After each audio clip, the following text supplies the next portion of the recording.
Welcome to Virtual Court Kiosk Training, Kiosk Host Site Responsibilities, and Kiosk Policies.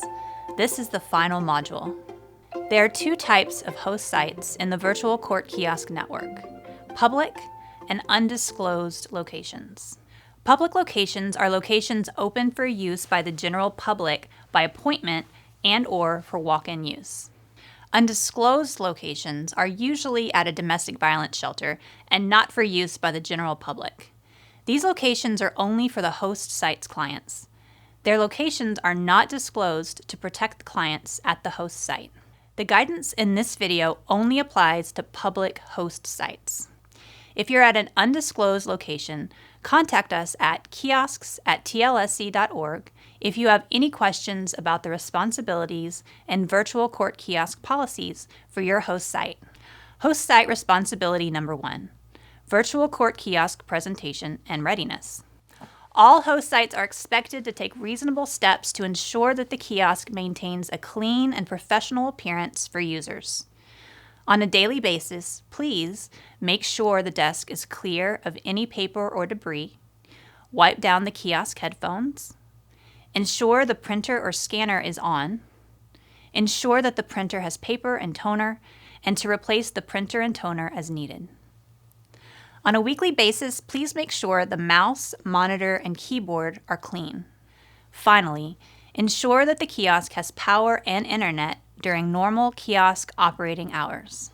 Host sites should let Texas Legal Services Center know of any issues with power or internet connection as soon as they arise by emailing kiosks@tlsc.org. Host site responsibility number 2, virtual court kiosk safety and security. We expect host sites to take reasonable steps to ensure that the virtual court kiosk equipment is not stolen or damaged, though host sites will not incur any financial or legal liability for theft or damage. Visually check that all virtual court kiosk equipment is still there and not visually damaged on a daily basis. If a piece of equipment is stolen or damaged, please contact us at kiosks@tlsc.org so that we can replace the items as quickly as possible.